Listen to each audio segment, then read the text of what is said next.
Hey everybody, RPG here. Today I'm going to show you guys around this 7-inch touchscreen monitor for the Raspberry Pi.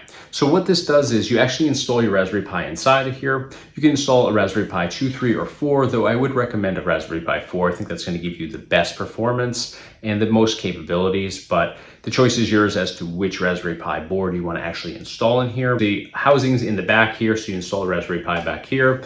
Everything is connected within, and you're able to get the display showing you exactly what you have running on the Raspberry Pi. So you can use this with Raspberry Pi operating system. That's where the touchscreen portion of it would come in. You really wouldn't be using the touchscreen for gaming. So for today's video, I'm going to be doing all gaming stuff since that's what I do here on this channel. So I'm not going to be touching on the touchscreen portion of this. I'm going to be just using a regular Gamepad controller plugged in and jumping into a few games. What I'm most interested in seeing is what the volume's like on here.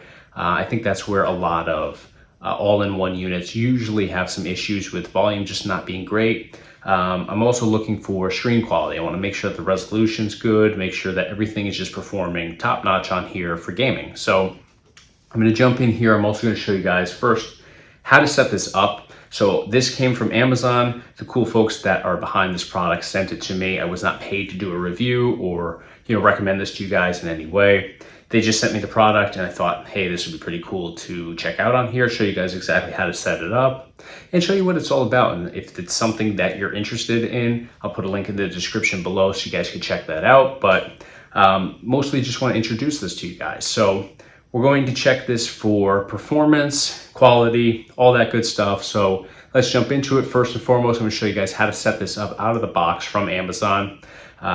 Once it's set up, I'm going to power it on with my RetroPie guy 256 gigabyte game collection card. Jump into just a couple games on there real briefly, check out the performance of it and see what's going on. So let's jump into it and see what we got. All right, so inside here we have all of our cables and different accessories. Here we have our housing and monitor. So we're going to take out the monitor here.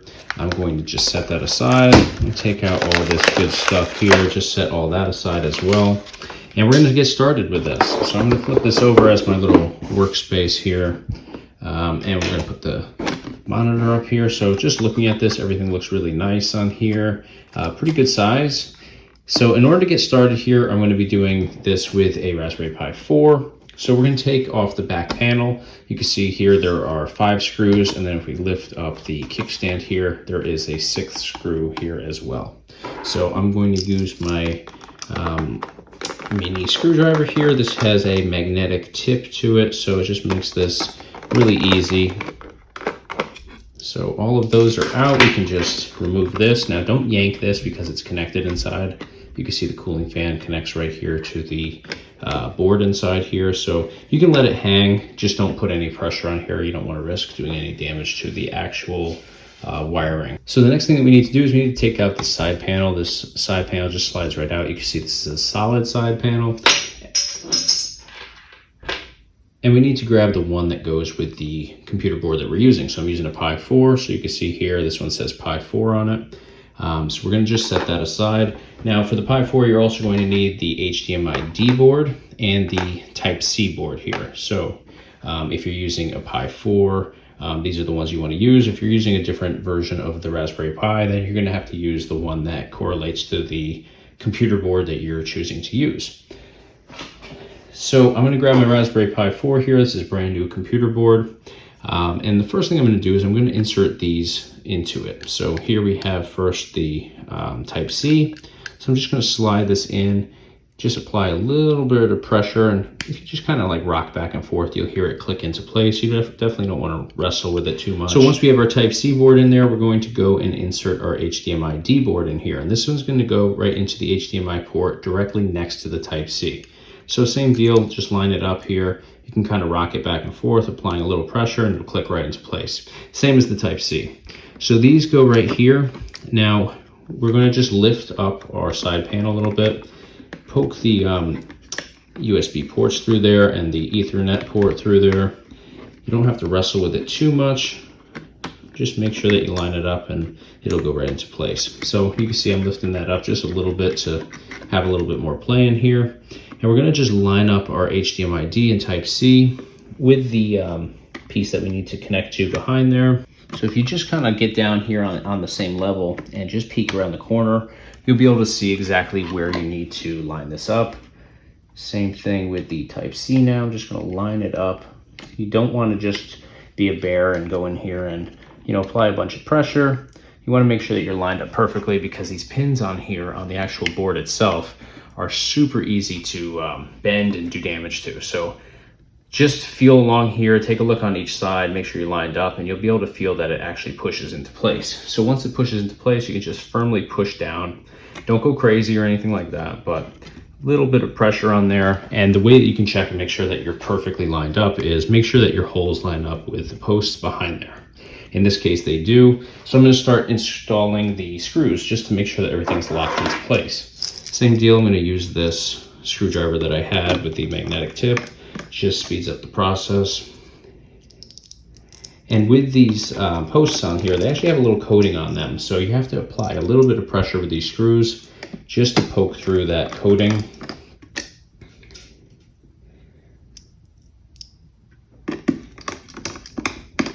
So all that is good. And that's pretty much all we need to do here. It's a really simple setup. So, I almost forgot. We need to connect our touchscreen. So you don't have to use this if you're doing gaming on here, then you're probably not even going to be utilizing the touchscreen. This is more for, if you're going through like the Raspberry Pi operating system, stuff like that. But I'm going to hook it up, even if I decide to do this mostly through, the gaming side of things with RetroPie and whatnot. So you're going to notice on the side here, there's two little holes. You can go into whichever one. Just figure out which port you want to go into. I'll probably go with the one closest. So you're going to slide this end through that little hole there.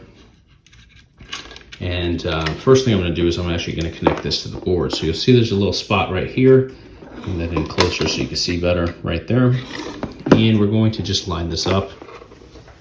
Same thing as the other connections. Make sure that you don't apply too much pressure, just a little bit of firm pressure on there once it's lined up, and it'll click right into place.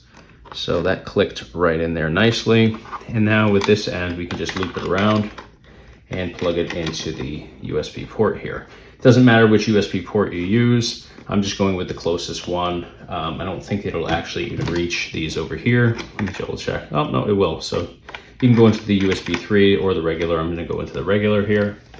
All right, so once everything's connected here, it's time to just take our micro SD card. Now this can be with either a Raspberry Pi operating system on it or RetroPie. I'm the RetroPie guy, so I'm going to be using RetroPie on here for gaming. So this slides in right in here on the back side. You'll notice there's a little rectangular shape there. That's where you slide this in. So it is a little bit tough to get it in while it's installed.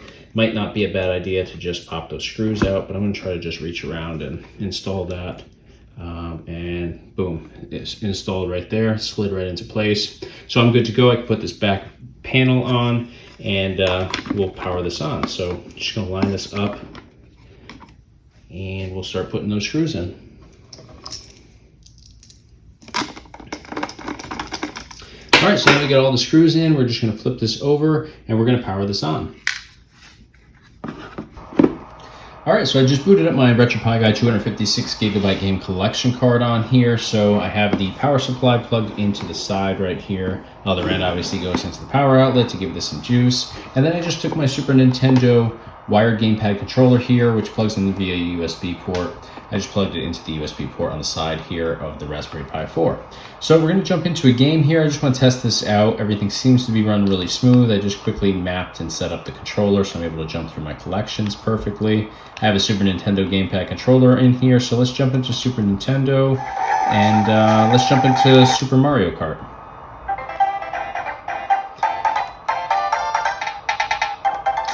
All right, so before we jump into the game here, I just want to point out the reason this is giving me some open areas on the sides is because this is a really old game. This is from, as you can see right there, 1992. Back then we had full screen TVs. We didn't have that 16:9 ratio, so all the games are going to be on here in 4:3 ratio, which gives us those open bezels on the side. So that's not an issue with the actual unit itself here. So I just want to point that out, just be 100% clear. So let's just jump into a game.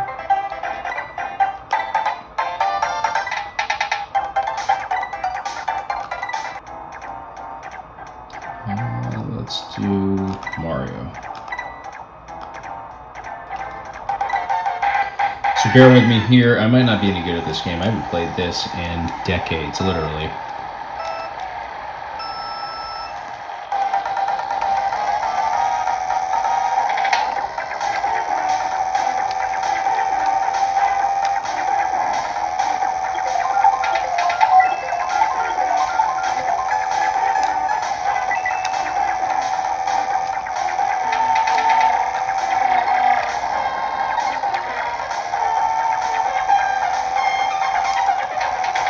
So the picture is really nice, the volume's great. I only have the volume right now set on 50% just so you can hear me babbling when I start to talk about my experience here.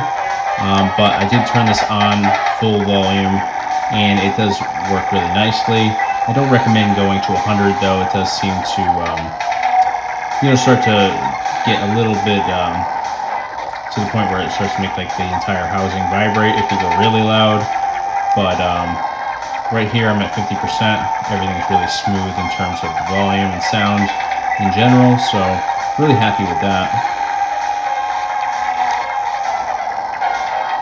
I'm pretty good at straightaways. Can't turn at all. That's me though.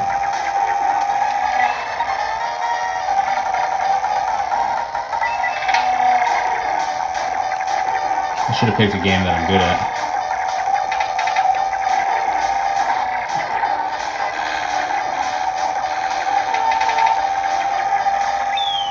Sixth place. How many are in here? 7? 8. Okay, so I beat 2 people. Yeah, I mean, everything works really nicely on here. The screen is perfect. I want to jump into a game, even if I can't play it with this controller. I want to jump into something a little bit newer. Obviously, this is from 1992, I think it was. So let me jump out of this game. All right, so I want to jump into a PlayStation game just because the graphics on that are obviously much more advanced. So it'll give us a better idea of what the picture's like on here. I think I can play Tekken actually with this controller because I don't think that you actually utilize the analog sticks or trigger buttons. So I should be good with just the shoulder and the 4-button configuration that I have here. Where am I going? Going right by it. So Tekken 3. All right, so we'll grab this game. All right, so you can see here that the screen looks really nice and crisp. Just going to jump into arcade mode.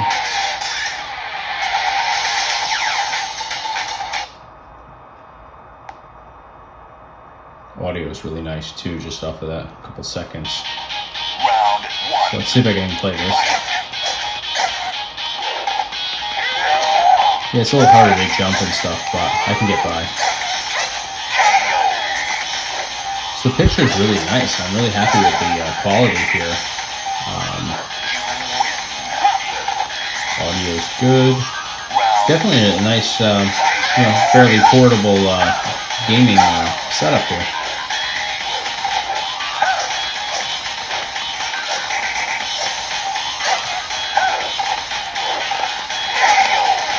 My moves are a little limited because I'm using again this controller, but yeah, really happy with the performance of this device. All right, so as you can see from this video, pretty straightforward in terms of setting this up. One thing that's really cool about this and worth mentioning is the instructions here are phenomenal. A lot of products like this really fall short with instructions, in my opinion. They usually drive me pretty crazy, just trying to figure out how the heck to set these things up. This one is really thorough, has great diagrams and pictures in here, so it's really easy to follow along, and it covers Raspberry Pi 2, 3, and 4 installations in there. Again, with pictures, diagrams, all that good stuff, descriptions, so you really can't go wrong with the actual setup process.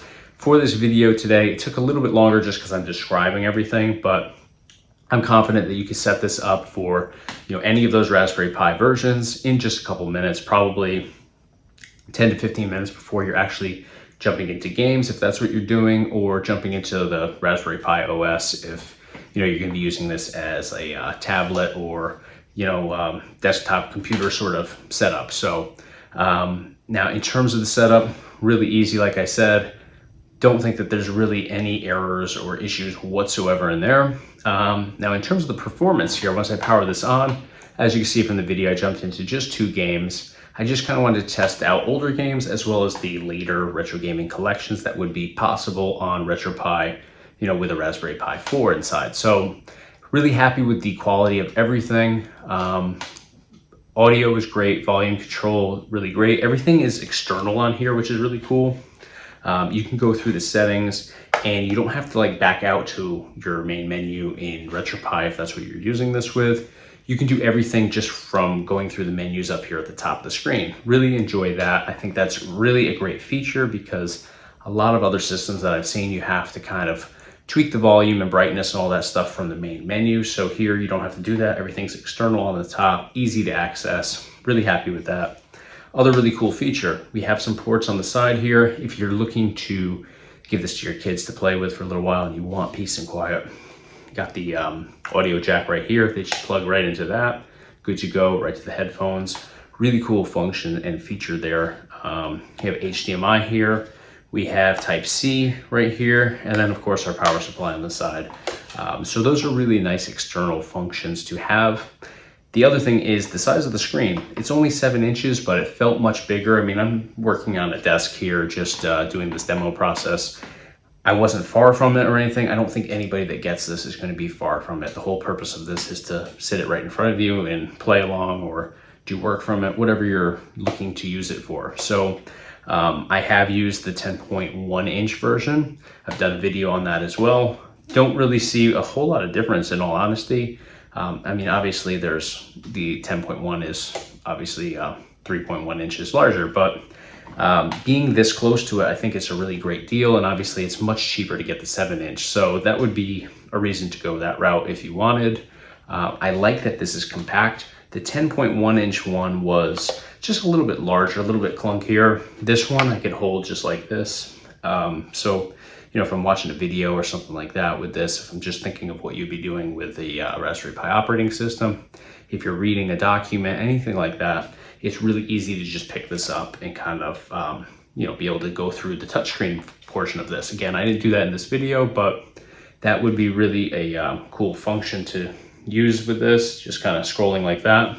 With the 10.1 inch, it's just bigger, harder to grab and, wrap your hands around. So I definitely like the size of this one actually better. Again, it's personal preference. I just find it to be more compact and easier to hold and, kind of scroll through. So really like that about this. I covered all the functions and controls of this. So in terms of the picture, really crisp picture, really nice brightness controls on here. I cranked the brightness all the way up to 100. So for the video, you can see the first one was obviously an older retro game, Super Nintendo, 1992. So a little more pixelation and stuff there. So that's why I jumped into Tekken 3, which is, I'm not sure what the exact time frame is in comparison, but probably about 7, 8, 9 years later.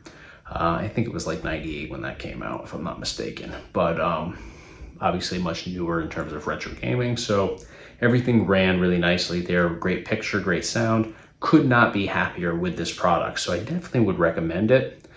You just have to really know what you want to use it for. If you are looking to just kind of have like a somewhat portable gaming all-in-one sort of system, this is absolutely a home run.